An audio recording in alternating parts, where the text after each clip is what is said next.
The young and the restless spoilers in the dim chaos of the estate, where blood still soaked into ancient stone and screams had long since turned to echoes, the last act of a long-brewing tragedy played out under the heavy silence of guilt and betrayal. Carter's breath was shallow, erratic, and fading fast. A jagged wound on his side, self-inflicted, gushed dark crimson in rhythmic surges. The gun he had turned on himself lay loosely in his hand, still warm, yet no longer a weapon of control but a symbol of collapse. What remained wasn't a man, just a remnant of vengeance, soaked in pain and secrecy. Lily stood frozen for a moment, paralyzed by the grotesque poetry of it all. She had seen enough violence recently to numb even the deepest empathy, but this moment broke through her practiced detachment. She rushed to Carter's side, falling to her knees, not out of love, but out of a dire need to understand. She needed to know why. Why had he spared her? Why hadn't he pulled the trigger on Cain instead? Why had Damien and Chance died while Cain emerged, once again, as the man in control of the aftermath? Carter's eyes fluttered open with effort, and even as blood bubbled at his lips, his gaze met Lily's with clarity and defiance. He was dying, yes, but not silent. Not before giving one final truth the power to destroy. Lily leaned in, trying to catch whatever words he might offer, her instincts raging between compassion and suspicion. Carter, his lips barely forming the syllables, pulled her closer, his breath hot and weak against her ear. What he said next shattered the foundation she had been clinging to. It wasn't the madness of a man unhinged, it was a truth so carefully buried that only someone dying could dare to exhume it. He planned it all. Cain. He chose the targets. I was just his shadow. You were never meant to die. Because he needs you. Still does. Lily jerked back in disbelief, her eyes wide, her throat tight with the weight of a secret too large to carry. Carter saw it in her expression, the tremor of realization, the horror, the first trace of betrayal. He smiled bitterly, blood seeping between his teeth. He didn't kill me, Carter added, voice fading, but he killed what was left of me, long before today. Lily couldn't speak. Her thoughts raced like a train with no brakes, smashing through memory after memory. The signs had always been there, Cain's overeager desire to protect her, his relentless insistence that he had nothing to do with Damien's murder, the way he conveniently positioned himself as both victim and savior. And now Carter, the very man responsible for 2 deaths, claimed to have been operating on Cain's orders. If true, then the entire trajectory of her life since the night Damien died had been manipulated, twisted to serve one man's obsessive design. Her breath caught in her chest.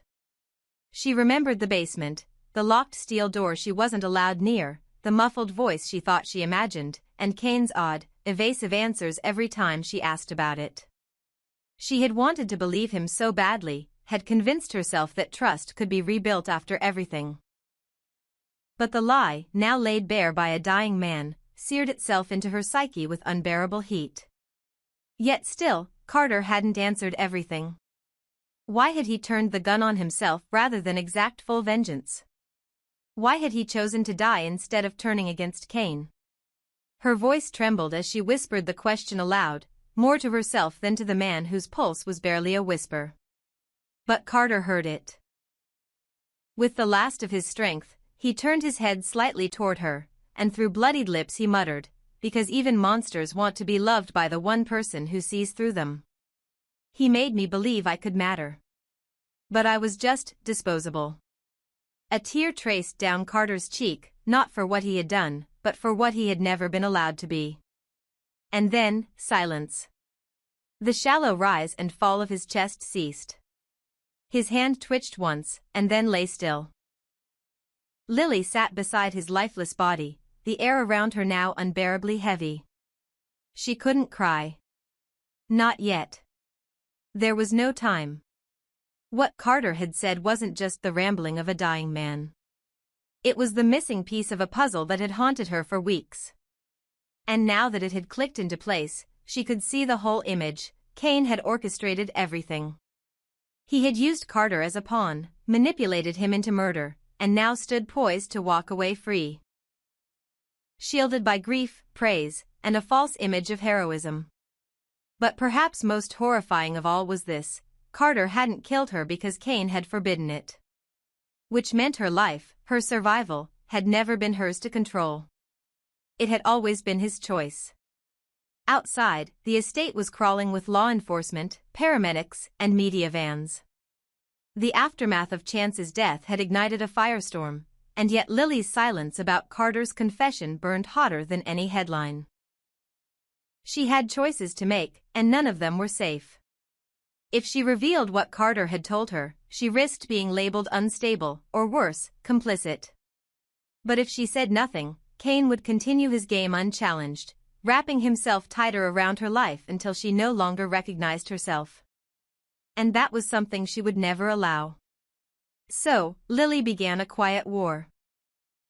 She thanked Cain publicly, embraced him before the press, played the grateful survivor with the grace and warmth expected of her. But behind closed doors, she began digging. Every alibi he offered, she double-checked. Every timeline he claimed, she reconstructed.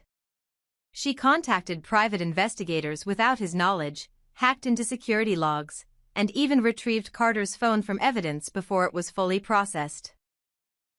Her world had become a theater of shadows, where smiles were weapons and silence was survival.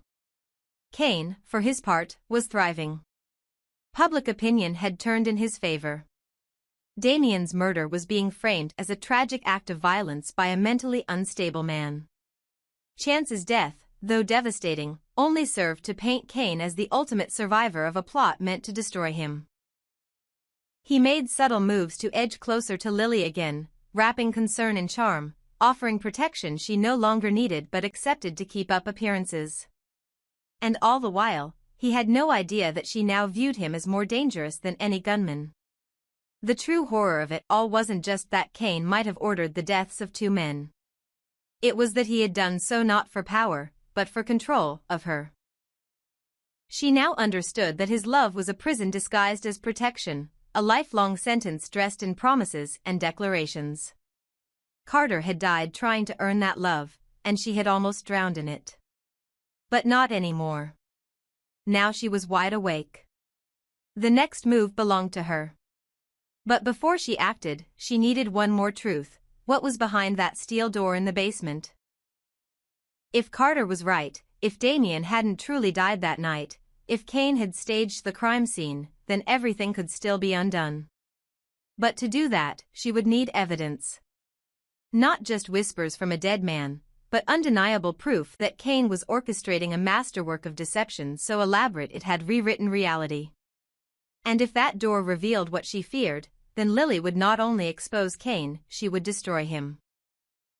Because in the end, the only thing more dangerous than a man who controls life and death is a woman who has nothing left to lose.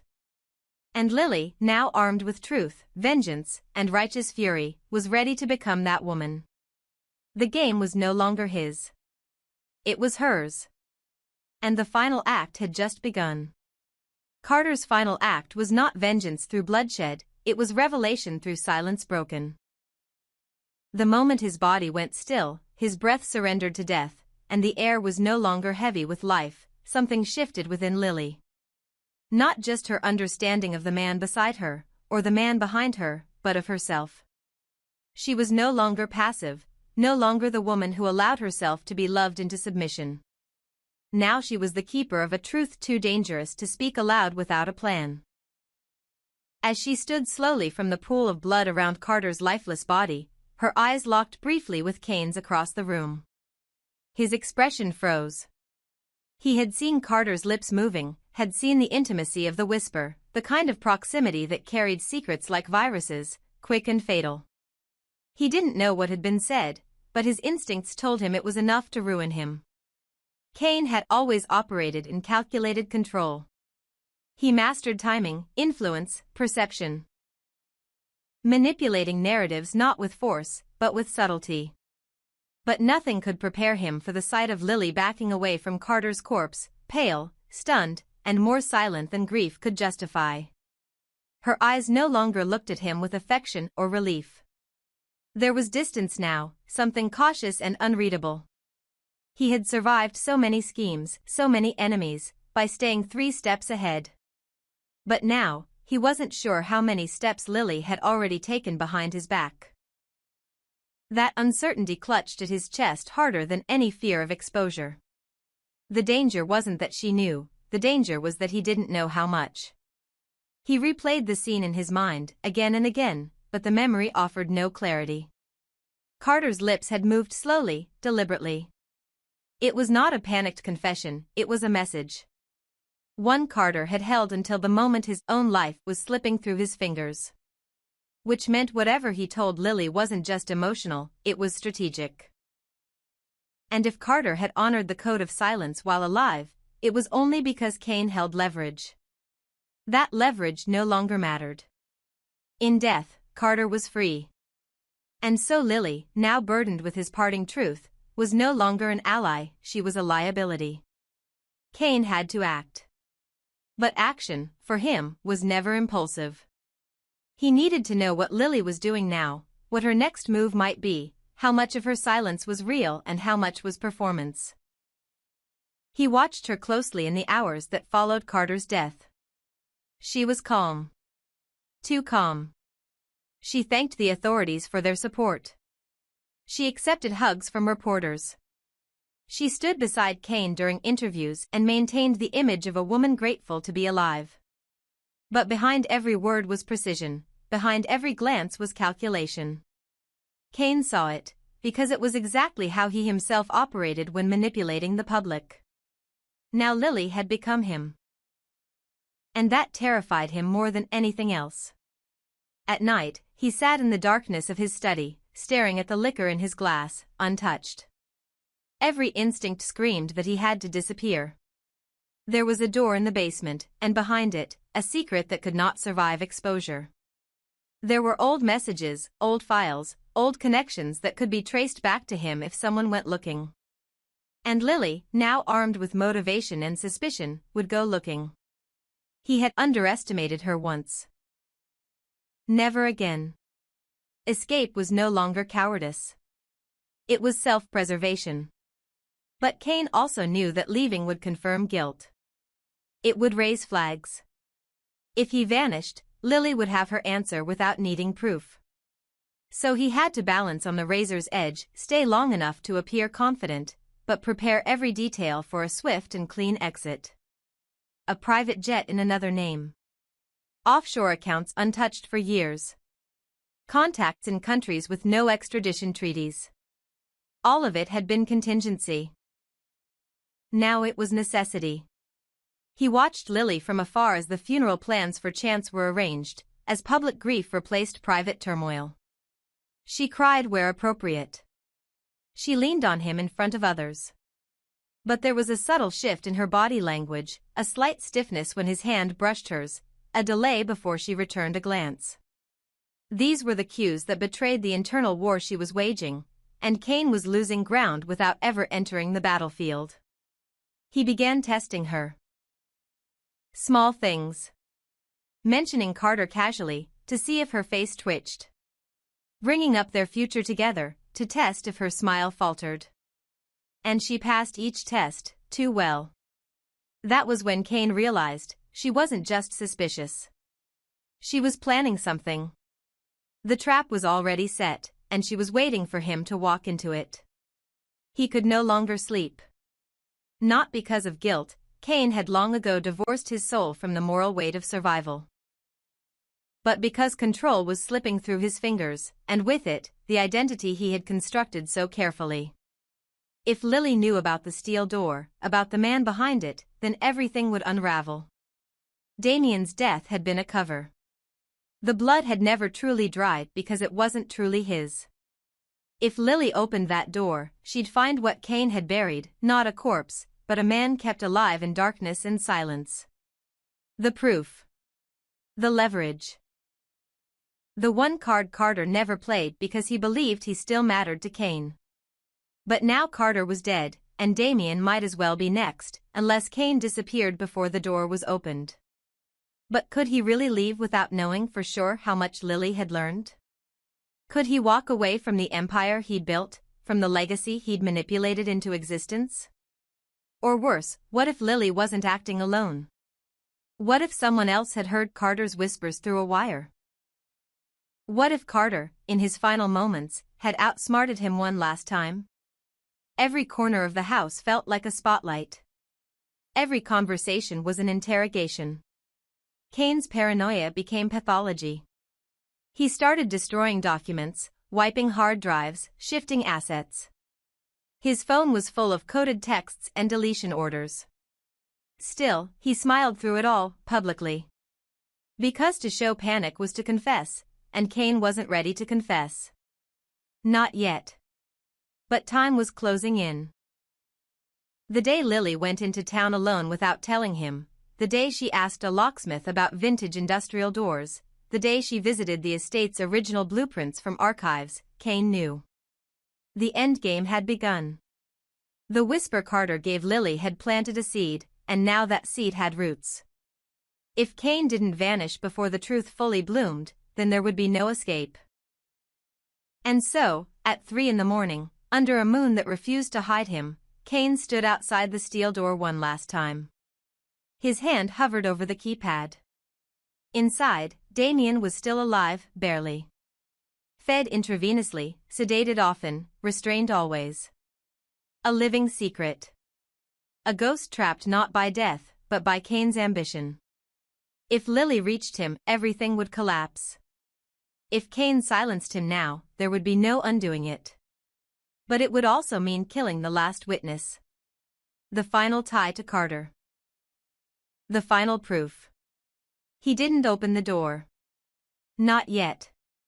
Because a part of him still hoped Lily wouldn't find it. That she would confront him first. That he could lie well enough to delay her just long enough to disappear.